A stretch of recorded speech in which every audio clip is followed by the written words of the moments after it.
Satellite చిత్రం తీశారు, తీసి ముందు హైడ్రా ఆఫీసును కూల్చేయండి బీఆర్ఎస్ పార్టీ డిమాండ్ చేస్తుంది. బీఆర్ఎస్ పార్టీ చేస్తుంది. ఎందుకంటే ఎక్కడుంది ఇది? చెరువులు నాళాలను ఆక్రమించి కట్టుకున్న భవనాలను హైడ్రా కూల్చివేస్తున్న విషయం తెలిసిందే. అయితే హైడ్రా ఆఫీస్ ఉన్న బుద్ధ భవన్ కూడా హుస్సేన్ సాగర్ పరిధిలోనే ఉంది. అదే అంటున్నా, ఇప్పుడు బీఆర్ఎస్ ఆఫీస్ కూల్చొచ్చు, ఎందుకంటే అది ప్రైవేట్ సంస్థ, అది పార్టీది, అది ఎవరిది? అదే పరిస్థితి. బుద్ధ భవన్ ప్రజలది, అది ప్రభుత్వానిది, అది ప్రభుత్వం, దానిలో వ్యాపారాలు ఏం లేవు. అక్కడ ఉండి ఇట్లాంటి బీఆర్ఎస్ నాయకులు కబ్జా కోరల నుంచి చెర విడిపిస్తుంది, చెరువుల్ని, కుంటల్ని, సరస్సుల్ని బీఆర్ఎస్ నాయకులను చెర విడిపిస్తుంది. కాబట్టి వీడు చేతగాక ఏం చేయలేక ఇగో హైడ్రా కూడా ఇక్కడ ఉందని ప్రభుత్వం సంస్థలు అవి ఒక అదే చెప్తున్నా. జిహెచ్ఎంసీ ఆఫీస్ అంటే అనుమతులు ఉండవా? కరెంటు బిల్లు కట్టరా? విద్యుత్ శాఖ ఉండదా? రెవెన్యూ శాఖ ఉండదా? ఎందుకు అంత? నాగార్జున కూడా అవన్నీ వచ్చినాయి. నాగార్జున ఆయన వ్యాపారం చేస్తాడు అక్కడ. జిహెచ్ఎంసీ ఆఫీసు ఒక అధికారులను పెట్టి ఈ బల్దియా హైదరాబాద్ నగరానికి సేవ చేస్తుంది. అది పన్నులు చేసుకుంటుంది, రోడ్లు నిర్మిస్తుంది, వీధి దీపాలు పెడుతుంది, అనేక రకమైన నిర్మాణాలు కడుతుంది. ప్రభుత్వానికి అంత తెలివి సోయి లేని వాళ్ళు ఎట్లా పెడతారండి అవన్నీ? ప్రభుత్వానికి ప్రైవేట్ వ్యక్తులు తేడా లేదా? ఈ హైడ్రా అనేది ప్రభుత్వ సంస్థ. హైడ్రా ప్రభుత్వ సంస్థ ఎప్పుడో కట్టిన బుద్ధ భవనం ఎప్పుడు కట్టారు? అది బుద్ధ భవనం కట్టేటప్పుడు ప్రభుత్వానికైనా కరెంటు బిల్లు చెల్లించాలి కదా, ఏ భవనం కట్టిన అనుమతులు తీసుకోవాలి కదా, సక్రమమైనటువంటి పర్యావరణ అనేక రకాల అనుమతులు తీసుకుని అక్కడ కట్టాలి భవనం. అక్కడ మన హోటల్ కూడా ఉంది కదా, అక్కడ హోటల్ కూడా ఉంది. ఏది అవుతుంది దాని ఎదురుగా అవతల పక్క మన దాన్ని ఏమంటారు, అది వేరే అంటే ఉన్నాయి కదా, మ్యారియట్ హోటల్ ఉన్నాయి కదా. ఒకటి ఇక్కడ ఏంటంటే ఫస్ట్ ప్రభుత్వాల మీద పోకండి. మీరు చేసిన తప్పులేంది, ప్రైవేట్ వ్యక్తులు చేసిన తప్పులేంది, ప్రభుత్వాలకు అన్ని అనుమతులు ఉంటాయి. అనుమతులు లేకుండా ఒక్క భవనం కూడా కట్టడానికి వీల్లేదు ప్రభుత్వం, గుర్తుపెట్టుకోండి. ఇష్టం నేను ప్రభుత్వం ముఖ్యమంత్రి కదా అని ఇష్టం వచ్చిన కడత కాదు. ఫస్ట్ ఏది కట్టాలన్నా అన్ని శాఖల అనుమతులు వస్తేనే ఆ పరిధిలో కట్టాలి. అన్ని శాఖల అనుమతులు సెక్రటరేట్ కూడా ఉన్నాయి. కేసీఆర్ గారు నిర్మించారు అంటారు కదా, దాన్ని పునర్నిర్మించారు కదా. అవసరం లేకపోయినా సెక్రటరేట్ అవసరం లేకపోయినా ప్రజాధనాన్ని దుర్వినియోగం చేసి ఆకాశహార్మ్యం కట్టారు కదా, మరి దానికి అనుమతులు లేకుండా కట్టారా? ఈ రోజు అందులో సోయి లేదా? మీరు అందులో కూర్చొని పరిపాలన చేస్తున్నారు. ఆయన కాదు కదా, అది ప్రభుత్వం. రేవంత్ రెడ్డిది కాదు, కేసీఆర్ది కాదు. బుద్ధ భవన్ రేవంత్ రెడ్డిది కాదు, కేసీఆర్ది కాదు. అది ప్రజల ఆస్తి, ఎప్పటికైనా ప్రజలకే ఉంటది. అర్థమైందా? కాబట్టి అది అక్రమం కాదు, అది సక్రమ నిర్మాణమే. వీళ్ళకి విమర్శించడానికి చేత కాలేక ఈ విధంగా పెడుతున్నారు.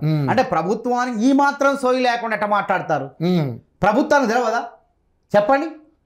తుమ్మల చెరువు జాడను కూడా కనిపెట్టమని పాయిష్ పోలీసులు ఫిర్యాదు అందింది. ఎవరు? ప్రజలు చేశారు. అదే చైతన్యం కదా. ఇప్పుడు హైడ్రా తీసుకొచ్చిన చైతన్యం ఏంది? ప్రజలేగా, హైడ్రా కాదు. మహేశ్వరం మండలం తుక్కుగూడలో 8 ఎకరాలు ఉన్న చెరువు అసలు కనపడకుండా పోయింది చూడండి. అందుకే కాపాడలే కదా. చెరువు కనపడకపోతే నష్టం ఎవరికి? ప్రజలకే కదా. ఆ ప్రాంతంలో మహేశ్వరంలో ఉన్న ప్రజలకే నష్టం అది. అందుకే చెరువులు ఉండాల్సిన చోట చెరువులు ఉండాలి, కుంటలు ఉండాల్సిన చోట కుంటలు ఉండాలి, సరస్సులు ఉండాల్సిన చోట సరస్సులు ఉండాలి. ఇది ప్రకృతిని మనం ఏ విధంగా ఉన్నదో ఆ విధంగా ఉంచితేనే ప్రకృతి ప్రకోపానికి మనం గురిగాం. Okay, right. రేవంత్ రెడ్డి గారిది మంచి ఉద్దేశం. నిజంగా ప్రకృతి ప్రకోపానికి మనం గురి కాకుండా నాళాలన్నింటిని కూడా క్లీన్గా చేయించి ఎక్కడ నీరు చుక్క నిలవ ఉండకుండా అంతా కూడా మూసిల ద్వారా అటు సముద్రంలో కలిసిపోవాలనేది ఒక మంచి థాట్. దానికి సంబంధించినటువంటి అడ్డంగా ఏది ఉన్నా సరే నిర్దాక్షిణంగా కూల్చుకుంటూ వెళ్ళిపోతాం, బాగుంది. కానీ ఎన్కన్వెన్షన్ విషయంలో నాగార్జున గారి దగ్గర నుంచి మీరు కొంత మొత్తం ఎక్స్పెక్ట్ చేశారు. దానికి ఆయన ఒప్పుకోవడం వల్లనే, ఆ సూట్ కేసులు అందకపోవడం వల్లనే ఈ రోజు రేవంత్ రెడ్డి గారు తెలియదు. అసలు వినండి, ఈ మెరుపుదాళ్ళు అంటారు వీటిని, మెరుపుదాళ్ళు మెరుపు వ్యూహాత్మకంగా మెరుపుదాళ్ళు. ఇప్పుడు నేను వస్తున్నా, ఇప్పుడు పోలీస్ సైరన్ ఉంటుంది, ఒక రాత్రి పూట పోలీస్ సైరన్ వస్తుంది అంటే ఎక్కడో దొంగతనం చేస్తుంది ఒకడు, వాడు అప్రమత్తం అవుతాడు, సైరన్ చూసి వాము వాము నేను పారిపోతున్నా. కానీ అట్లాంటి సైరన్ మూత కూడా వినపడదు. ఒక మన ఫిర్యాదు అందితే ఫిర్యాదుని విచారణ జరుపుతుంది, సమయం తీసుకుంటుంది. ఎప్పుడు అర్ధరాత్రి తెల్లారుజామున 3-4 ప్రారంభించింది. నాగార్జున కూడా నిద్రలేసి ఉన్నాడు ఆయన మొత్తం లేచి మేల్కొని కోర్టుకు పోయేలోపు మొత్తం అసలు మీడియాకు కూడా ఇన్ఫర్మేషన్ లేదు. అదే కదా మరి హైడ్రా గొప్పతనం. హైడ్రా గోయా నువ్వు అక్రమ ఆస్తి నువ్వు కాపాడుకొని నేను వస్తున్నా అని లాలూచి పడితే అక్కడ మేము డిమాండ్ చేసి, ఇది ఆరోపణ, ఇది తప్పుడు ప్రచారం.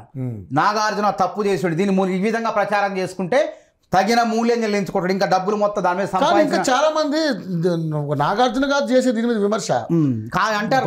నాయకులు చాలా మంది మాట్లాడుతారు కదా. ఇప్పుడు వాళ్ళు ఉన్నోళ్ళు అదే విధంగా అంటారు, గతంలో కేసీఆర్ ఆ పని చేసిండు ఎందుకు కూల్చలేదు. ఇప్పుడు బేరం చేసుకునే వాళ్ళం అయితే కూల్చకుండా ఆపేటోళ్ళమే, మరి కూల్చడం కదా. అసలు ఆయనకు అవకాశం బుక్క తిప్పుకోనిలే కదా.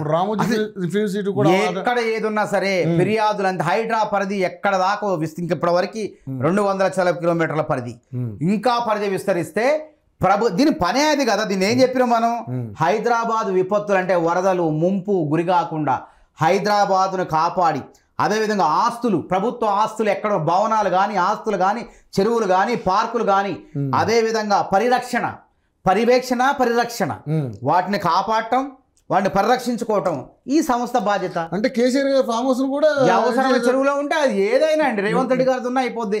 ఆయనే అంటాడు నా తమ్ముడిదైనా నా తమ్ముడిదైనా తీసుకోమంటాడు ఆయన చర్యలు. అంత గొప్ప ఆదర్శవంత నాయకుడు రేవంత్ రెడ్డి.